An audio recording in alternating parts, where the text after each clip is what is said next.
Hola, hola, bienvenidos y bienvenidas al quinto episodio de Infancia sin Límites. Hoy estamos aquí Elena Fernández, Laura Benedito y yo, Patricia Ostariz, fisioterapeutas pediátricas, y vamos a hablar de un tema maravilloso, porque yo creo que sigue habiendo un mogollón de dudas sobre este tema, y es que creo que aún no queda claro cómo, cuándo sentar a nuestros bebés, cómo se mantienen. Entonces creo que es un tema súper interesante y nada, pues aquí estamos las chicas para abrir este melón, como siempre dice Lauri, sobre la sedestación. Así que nada, pues vamos allá, Lauri, cuéntanos esto de la sedestación. Pues como estábamos hablando tú y yo antes, ¿no? Que decíamos, es que si de algo tenemos que hablar de neurodesarrollo, yo creo que este es sin duda uno de esos temas top 5 en consulta que se repiten día tras día, ¿no? ¿Cuántos casos nos llegarán a la semana relacionados con este tema de la sedestación a consulta? Sin duda, de las cosas que más llegan. Yo he hecho esta mañana, sin ir más lejos, también hemos estado hablando de esto aquí. Así que, bueno, si tenemos la capacidad esa de divulgar y hacer que este mensaje pueda llegar un poquito lejos, además de nuestras redes y todo esto, pues para adelante que vamos. Yo creo que ayudaríamos a muchas familias, ¿no? Contando aquí un poco esto de la sedestación, ¿no? Porque, chicas, empieza ahí. ¿Cuándo se tiene que sentar un bebé? ¿Cuándo? Porque Les es decir, preocupa mucho a las familias esto, ¿eh? es una preocupación súper grande. O sea, yo tengo peques que me llegan a la consulta reptando, gateando. Patrick, que no se sienta, y yo, déjale, o sea, tranquilos, ¿no? Pero creo que antes de decir cuándo se deben de sentar, vamos a diferenciar igual entre una sedestación, por ejemplo, en el suelo, en el sofá, ¿no? El dejar sentado a mi bebé, a yo le tengo en brazos y está conmigo el bebé, ¿no? Que creo que eso es importante, esa diferenciación, ¿no? De esa sedestación más activa, más pasiva, o dejo al nene sentado, ¿no? Entonces, ¿cuándo se sienta mi bebé? Por sí solo. Cuando mi gordito dice pu, pu, pu, pu, pu, y me siento y llego a esta posición. Bueno, hay una regla ahí un poco de más menos, ¿no? De que podemos decir que sostener el tronco sentado puede ser ahí entre los 6-8 meses, porque es diferente el sostenerse sentado a pasarse solo a sentado. El pasar solo a sedestación, lo vamos a hablar ahora más detenidamente, pues lo hacen un poco más hacia adelante. ¿Cuándo vamos a sentar a mi bebé? Pues exclusivamente cuando vayamos a realizar la alimentación complementaria, ¿no? En otros momentos, tanto para jugar como para realizar cualquier actividad, vamos a hacerlo siempre con mi peque en el suelo, ¿no? Y también un poco como hablaba Patri, de que es muy diferente yo sentar a mi bebé para comer en una trona o en otro dispositivo, a yo tener a mi peque conmigo en el regazo, ¿no? Eso también creo que es un poco diferente. Creo que hay que matizar porque hay familias, a mí me vienen familias asustadas. El otro día tuve una familia aquí que la mamá estaba riñéndole mucho al papá porque el papá había sentado a la peque encima de su regazo y era de, no hagas eso, que no se le puede. Y yo, no, cielo, pero que no pasa nada, que encima de tu regazo está con sostén, apoyadito contra tu tronco y no pasa nada porque vayas a hacer eso. Supervivencia, ¿no? Que es lo que le digo a las familias. O sea, es decir, escúchame, nos encantaría que el bebé estuviese en el suelo todo el día boca abajo, pero entiendo que cojas a tu peque en el regazo, ¿no? Obviamente al principio es importante disminuir el que el bebé esté tan erguido, pero hombre, supervivencia, que tengáis un poco de respiro, ¿no? Que le podéis abrazar vosotros siempre con vuestro apoyo y que le abracéis sentaditos, ¿no? Pero no es lo mismo a lo que estábamos diciendo de dejarles sentados en el suelo. Y lo que sí que intento decirles a mis familias es que intenten no buscar en esos ratos de sedestación encima de nosotros el juego como tal. O sea, si por ejemplo tenemos un bebé que está llorando boca abajo porque ya no puede más, porque está cansado, ¿no? Y lo sentamos encima de nosotros y le damos el juguete con el que quería jugar pero ya no podía más, claro, luego va a estar tumbado en el suelo San Pito Pato, ¿sabéis lo que os quiero decir, no? Entonces... eso es lo que sí que les digo a mis familias, que bueno, que es genial que los podamos sentar encima de nosotros, pero que los brazos pues pueden ser también 1000 cosas que no sean juego, ¿no? Que es consuelo, que es teta a las mamás que amamantan, que es pues un ratito, pues mira, vamos a ver las cosas que hay por ahí, ¿vale? Nos damos una vuelta, estamos aquí sentaditos, ¿vale? Pero pues que intentemos, ¿no? Si hemos sacado al bebé de esa posición, porque evidentemente si el bebé está frustrado en el suelo, pues lo atiendo, ¿no? No le doy el juguete ese. Eso creo que es importante. Entonces, chicas, aquí podemos decir nuestra frase famosa, que es: no sentéis a vuestros bebés en el suelo o en distintas superficies si no son capaces de llegar por sí mismos a esa posición, ¿no? Porque ahí, como estaba diciendo Lauri, muchas veces ese boca abajo cuesta, sea por distintos motivos, por tolerancia, frustración, por APLV, por reflujo, ¿no? Pues que a veces el inicio del boca abajo cuesta y uno de los salvavidas es sentarles, porque ahí están mucho más contentos, mucho más animados, tenemos los jueguecitos al lado, ¿no? Entonces, para un bebé eso es maravilloso, me sientan, me ponen todo al lado, pues consigo todo lo que quiero, ¿no? Y en Tengo cambio, los boca juguetes abajo, aquí, claro. Y la ahí visión, está. ¿no? Porque al estar en vertical veo mucho mejor el mundo, que claro, que esa verticalidad a nosotros nos gustaría que la adquiriesen boca abajo, el que fuesen capaces de levantar su cabecita, de hacer luego un apoyo un poco más elevado, ¿no?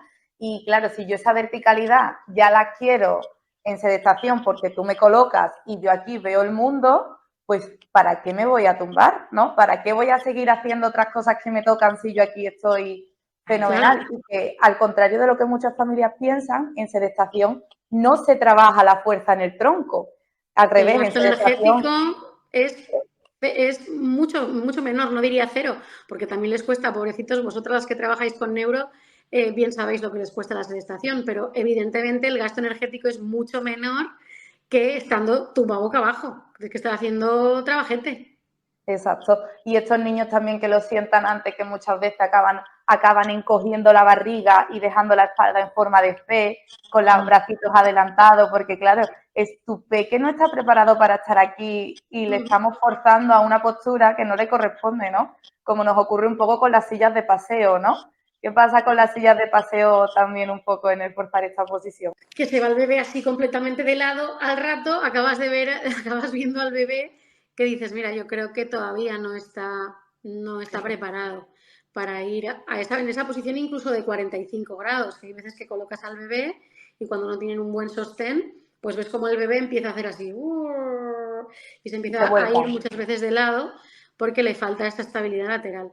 Y quería matizar también, chicas, porque no se vaya a entender mal, que esto de vez en cuando me pasa en los podcasts, lo que había dicho de darles el juguete y tal. Sobre todo, hablamos de peques que tengan dificultades, que si tienes a un peque que va fenomenal, que sube en el suelo, que se sienta y de sentado luego se tira y tal, pues mira, pues evidentemente no voy a decir nada de darle el juguete de un lado o de otro, pero sobre todo, que es la parte que nosotras más vemos, que es cuando hay una dificultad, tenemos un peque con un retraso motor, tenemos un peque que nos está costando Dios ayuda al boca abajo, pues intentemos que el neurodesarrollo tenga un fin, ¿no? Que tenga una finalidad, el querer ir ya por esas cosas, porque si las consigue de otra manera, con un gasto energético y como está diciendo Elena, viéndolo todo, me canso mucho menos, tal, pues luego lo otro pues no va a tener interés. Yo creo que lo habéis entendido vosotras, ¿no? Lo que he dicho. ¿O qué? Sí, hombre, Sí, por supuesto.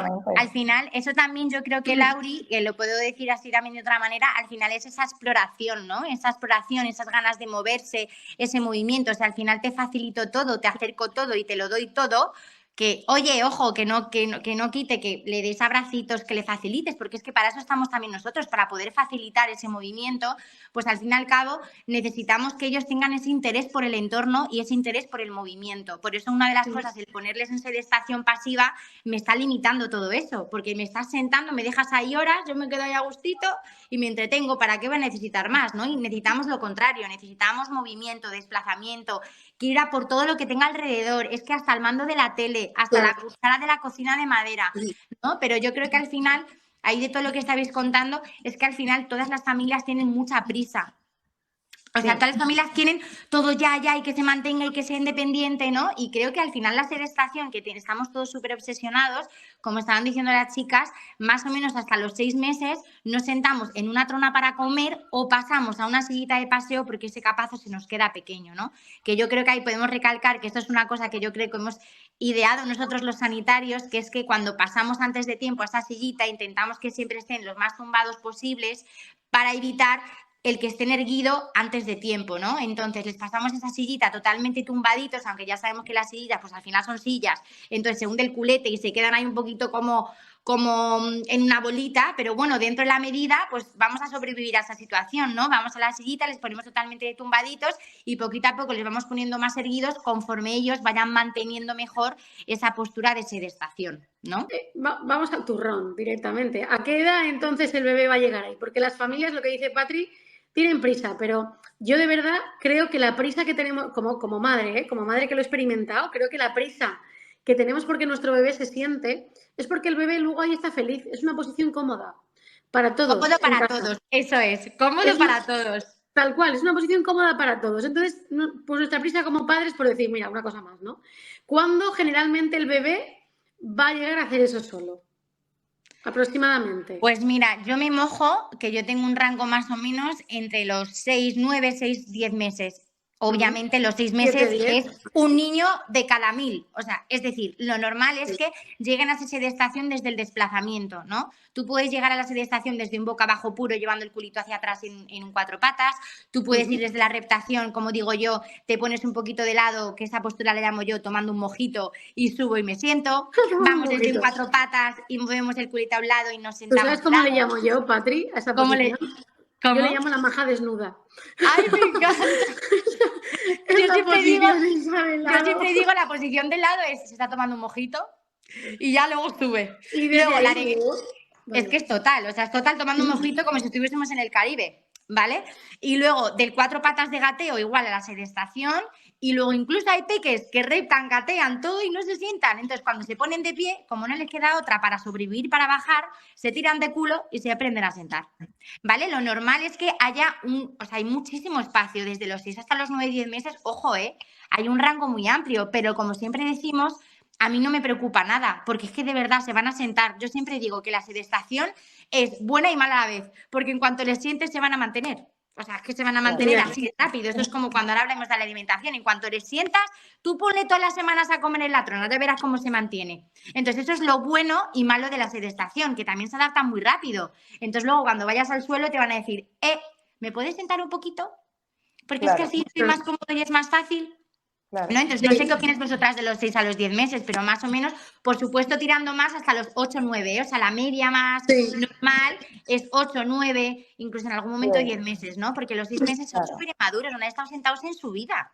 Y que al final es un hito, como dice Patrick, que de verdad que a nosotras hablamos de niño sano, vuelvo a matizar porque que de vez en cuando me viene el flash de Elena y entonces... Niños sin afectación neurológica o sin unos retrasos motores muy importantes que puedan ser a raíz fisiológicos, ¿no? A raíz de algún daño en el sistema nervioso. Un niño sin afectación neurológica, es cierto que la sedestación no nos preocupa demasiado, porque suele ser un hito que llega solo. O sea, cuando ya has conseguido una cuadrupedia, cuando ya tal, pues lo que dice Patri, es que de manera accidental te vas a ir hacia el lado y ¡plas! Y te vas a sentar. No nos preocupa demasiado por eso. Otra cosa son los niños con afectación neurológica que a veces necesitan ahí ayuda y sostenes y asientos, ¿no? Y dispositivos que los niños precisamente que no hay ninguna necesidad porque va a llegar por sí solo, estos tipos de dispositivos como el bumbo o las sillas bumbo. Exacto, claro. Las sillas bumbo o sin dispositivo. Estas típicas fotos que vemos a muchas familias que seguro que os han mandado relleno de cojines, el niño y el bebé sentadito así, que no sabemos cómo se sostiene, pero está súper relleno de cojines por todos los laterales, ¿no? Entonces, claro, no hay necesidad de esas adaptaciones porque tu peque no necesita adaptaciones. Y son pautas que se siguen dando... se siguen dando todavía muchas veces desde pediatría y es verdad, desde una parte de pediatría no actualizada. Pero todo tipo de profesionales, O sea, es decir, aquí nos echamos también a nosotras. O sea, es decir, lo normal es que se recomiende, porque esto a mí me pasa, esto es así, vamos aquí a abrir, vamos a hablar bien, pero hay un mogollón de profesionales que hoy estamos polémicas, Hoy estamos, hombre, vamos a hacer nosotras un poquito. Me voy a meter porque he de decir que hablo de todo tipo de profesional sanitario, aunque bueno, aquí cada uno que saque lo que tenga que sacar, pero normalmente cuando llega la alimentación complementaria, cuando tu bebé no se sienta, te dicen, oye, que no se sienta, qué preocupación, no se sienta. Entonces, ¿qué pasa? Que te dicen, pues siéntale en todas partes. Entonces, ¿qué hace la familia? Le sientan en el suelo, en el sillón, en la trona, en la silla. Entonces, claro, de repente, claro que se sienta. Ahora se sienta y ahora, ¿cómo le sacas de la sedestación? Entonces, cuidado, porque estos son cosas que nos recomiendan los profesionales sanitarios, ¿vale? Sí. Y me meto así de lleno. Es así. Profesionales sanitarios que no tienen esto muy actualizado. Sean de verdad de la rama que sean, porque es cierto, yo he dicho pediatría porque al final es lo más directo que vienen las familias, pero también he tenido esa recomendación por parte de algún compañero fisio. Hombre. De algún también ha venido. Pero yo creo que Entonces, también tenemos pues que bueno. distinguir entre, que creo que es muy, muy, muy importante, esa rama más neuro y esa rama más sana, neuro totalmente. Y ¿no? esa Es muy rama de un importante. niño Claro. que dices, a lo mejor va un poco, pues es un poquito hipotónico, porque claro, es que hay veces que tenemos ahí bebés que dices, están ahí, ¿no? Entre una cosa y otra. A lo mejor es un niño que es un poco hipotónico, pero que a lo mejor no tiene una afectación neurológica severa como tal, que dices que con un poquito de trabajo lo va a conseguir solo, si no ahora dentro de 15 días, ¿no? Entonces no hay esa necesidad de a lo mejor estar forzando una posición cuando sabes que realmente este peque con trabajo en 15 días lo saca. Entonces también lo puedo entender porque a veces van a atención temprana y es otro tipo ahí de trabajo y dices, pero es que este peque de verdad que haciéndole ahora trepar por encima de mi pierna, haciendo esto, haciendo mediante el juego, se va a poner fuerte y es que lo consigue solo, en nada. Entonces... O incluso peques con reflujo, ¿no? Que también es otra recomendación también que se da mucho, ¿no? Que los padres piensan que en el momento en el que el peque se sostenga sentado, el reflujo va a desaparecer, ¿no? Qué buena esa, Ele, porque es que se recomienda al final ponerles erguidos. Entonces, claro, son peques que ya desde el mes 1 están constantemente erguidos. Entonces, es que les sientan muchísimos casos así. ¿Cómo cuesta en peques con reflujo que hagan un apoyo boca abajo con codos extendidos o sea, es que cuesta muchísimo a los peques con reflujo que se sostengan mucho tiempo boca abajo, ¿no? Aparte de por su propia patología fisiológica, es porque vienen de una posición, como estamos hablando, erguida, ¿no? Y les cuesta luego mucho aguantar largo tiempo boca abajo. Vale. Chicas, y me meto también ahí, hoy estamos, que es que este tema me encanta, y porque tenemos que hablar de las consecuencias de sentar antes de tiempo a nuestros peques, que aquí podemos enlazar con uno de nuestros primeros podcasts, que no lo haya escuchado, iros a escucharlo ahora mismo, del gateo, que es maravilloso, ¿no? Y qué ocurre con estos gorditos cuando les sentamos de manera pasiva y rechazan ese boca abajo. Las consecuencias, claro, porque la familia tiene que entender, bueno, estas pesadas, ¿qué les ha dado con esto de la sedestación y con que no sentemos a los bebés? Bueno, realmente no es que seamos unas pesadas, es que vemos esas consecuencias, como dice Patri, en consulta. Una de las que yo más veo, ahora vamos sacando cosas, pero una de las que yo más veo en consulta generalmente son retrasos motores. Lo que más me llega a mí son retrasos motores, esta mañana, como digo, sin ir más lejos, bebé que a lo mejor acude a la escuela infantil y se le sienta pues para hacer actividades, claro, es que es más cómodo estar sentado para hacer, ¿no? Pues actividades de estas, cosas de, ¿sabes? De psicomotricidad o cositas que hacen a lo mejor en los coles y se les ha sentado, luego la familia pues evidentemente también ha continuado con eso en casa y el bebé resulta que apenas se voltea, no se arrastra y a lo mejor tiene 9, 10 meses, no se mueve por el suelo en ninguna dirección y generalmente además le pones boca abajo y se pilla un cabreo enorme. Al final acabamos teniendo un retraso motor que el bebé se queda en una posición sin salida, sin saber ir para adelante, para atrás ni para ningún lado, se queda ahí sentado y la salida suele ser clara. ¿Por dónde suelen salir cuando los dejamos ahí? Ay, culeíto, culeíto, culeíto. Al salto de la rana. Culeíto. ¿Vale? Yo creo que también es importante hablar un poco, no solo de eso que conocemos también mucho, ¿no? Más también de esa parte estructural, ¿no? O sea, es decir, esa espalda, esa columna a nivel fisiológico, esas caderas en apertura, ¿no? O sea, creo que hay muchas alteraciones a nivel estructurales y luego con eso conlleva a también unas alteraciones más funcionales, ¿no? También hablando, como decía Lauri, de ese culeo, cómo luego nos ponemos de pie. Ojito. Y también repito, de ese primer podcast que hablamos, esa gran frustración de estos pequeños, que a mí me parece una frustración súper fuerte porque están culeando, no pueden levantarse muchas veces, les cuesta mucho más, la marcha autónoma nos cuesta muchísimo más. Entonces, claro, son nenes que a nivel neurológico están, ya son terremotos y están ahí estancados durante meses diciendo, oye, ¿qué es esto? Claro. Me he quedado aquí sin saber salir y lo que hablamos, ¿no? Lo que puede empezar como algo que dices, bueno, pues está aquí sentado, pero luego, como tú dices, puede acabar significando un problema estructural y al final una falta de experiencias, de apoyo de manos, ¿no? De un montón de cosas que harían en otros diferentes hitos motores que no hace que no hace porque... Esos reflejos del pie, que los pies están siempre sentados con los pies arriba, no han empujado con esos dedos. Ese arrastre tan importante para los deditos, para los reflejos de los pies. Claro. Eso es lo que iba a contar. Tuve un caso precisamente hace poco de la madre, bueno, había una herencia genética de escoliosis y la madre estaba preocupada porque su peque estaba todo el tiempo en una posición asimétrica. Y ahora, indagando un poco en la historia clínica, pues ya nos damos cuenta que no soportaba capazos, no soporta estar tumbado, total, que lo colocaron en la silla con 3 meses y medio, 4, que eso estamos hartas de verlo en las consultas de pediatría, bebés que no están preparados, colocados en sillitas y totalmente volcados, ¿no? Y entonces el peque venía con una asimetría bastante importante del tronco, él ya, pues, ha obtenido su propia estrategia para poder sostenerse sentado porque su columna no estaba preparada. Y entonces, ¿qué ocurría a raíz de ahí? Que ha marcado una rotación en las vértebras de la columna, ¿no?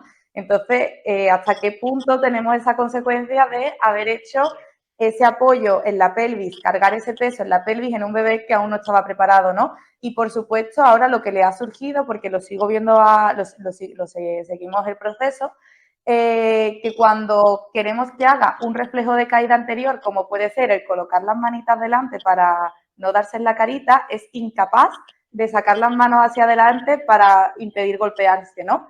Y también, ¿quién fue el que recomendó que el peque se sentara?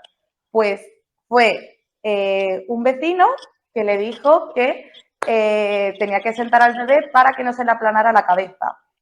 Que no sé si también habéis recibido ustedes alguna vez el por un lado y lo estropeó por otro.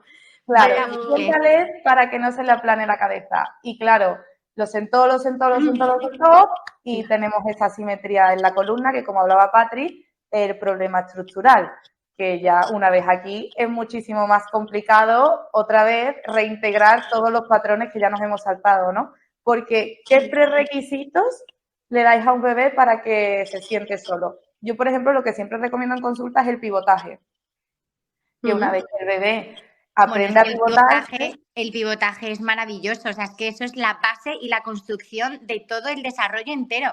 O sea, mis gordos con ese patrón contralateral, esa flexión de rodillas, esa extensión de pierna, ese enderezamiento de los brazos, o sea, si hacen un pivote así, vamos, o sea, yo siempre digo, qué elegancia. ¡Qué elegancia! O sea, yo igual, o sea, el pivotaje, pero es que el pivotaje es importante para la rectación y para el gateo, y para las sedestaciones, para todo. Y para el control de los reflejos del tronco, los galans. Ahí está, y para los galans. Eso, claro. ahora que has dicho eso, Ele, iba a recalcar que me parece muy interesante, que yo creo que eso es las familias, pues al final yo creo que la gente al final un poco fuera de este entorno no sanitario, al final piensa que la espalda se controla sentada, ¿no? Pero es que la espalda no se controla así de manera natural y fisiológica, ¿no? Entonces quiero recalcar que desde una extensión de brazos, ese enderezamiento natural con el control cefálico y esa pelvis, ese culo en 4 patas y ese arrodillado alto y esa bipedestación es como de manera natural nuestros peques van controlando ese miembro superior, ese miembro inferior, esos enderezamientos y van de manera natural haciendo todos esos movimientos, ¿no? No se controla con una pelvis con el culo sentado y mantengo el tronco. No, es que de manera natural es enderezamiento, control cefálico y después el culo va arriba a un gateo. Culo arriba en un gateo, culo arriba en un arrodillado alto cuando voy a ponerme de pie y luego de pie. Por eso yo siempre digo en consulta que esos bailoteos cuando están los peques de pie, de estos vídeos que ves en TikTok, en Instagram de tiquití, tiquití, tiquití, o esos balanceos de 4 patas, es un control pélvico maravilloso. ¿No? Pero yo creo que todos tenemos en mente que se mantiene la espalda sentado.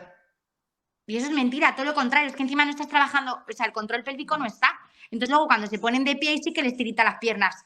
Ahí sí que estamos tiritando diciendo, Dios mío, que no puedo con mi cuerpo. ¿No? Entonces, yo creo que no se conoce como esa fase, nosotras que somos fans del desarrollo, y es que a mí me flipa, o sea, cómo todo el proceso fisiológico, natural, de todos los hitos motores te van marcando ese control, ¿no? Del propio cuerpo y del movimiento. Y en cuanto ponemos algo pasivo es lo que al final desorganiza, ¿no? Yo creo que hay que hacer como una especie de conclusión así, porque es que estoy segura que después de estar media hora aquí, esto no va a quedar claro, estoy segura. Entonces, conclusión.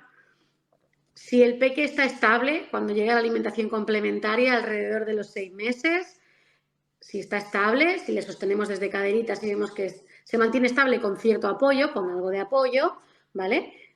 Pues fenomenal, le sentamos para comer, le podemos sentar en el carro, con cierta inclinación, etc, etc.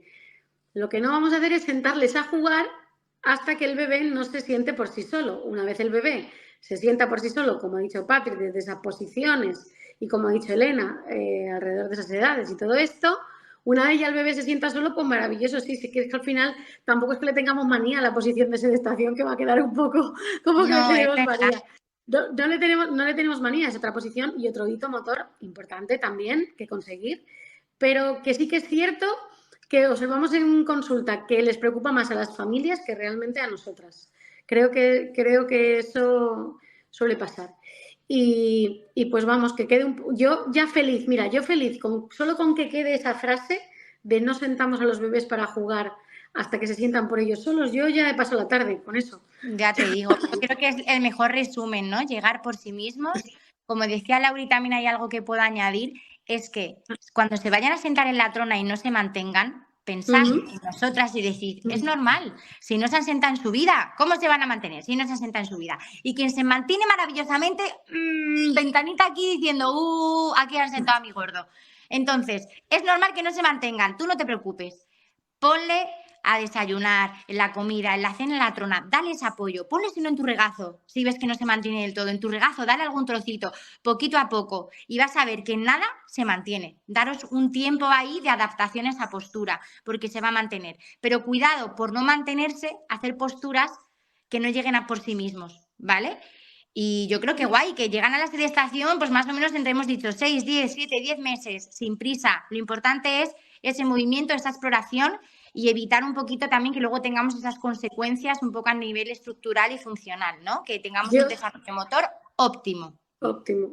Yo me quiero quedar con una frase, me viene mucho a la mente una frase que dijo en una de nuestras primeras entrevistas Melissa Gómez, que es una crack de la nutrición, ¿no? Que hablaba de la importancia esa de divulgar para un público general, que volvemos a lo mismo, ¿vale? Son pautas que siempre digamos que son pautas generales, que luego cada peque es un mundo, que los casos se individualizan y que para eso venís a consulta, porque si no valdría todo para todos a través de un podcast, ¿vale? Los casos se individualizan, estas son las pautas generales, luego hay pequeños matices. Y con esto y un turrón, porque estamos ya navideñas. Claro en este podcast podemos decir nada más y nada menos que feliz Nochebuena, ¿no? Tal cual. Feliz Nochebuena, que paséis una noche maravillosa y feliz Navidad y que nos vemos en nuestro siguiente episodio de Infancia sin Límites, que es un placer. No os lo perdáis. Gracias. Un beso a todos. ¡Feliz Navidad! Hasta luego. ¡Feliz Navidad!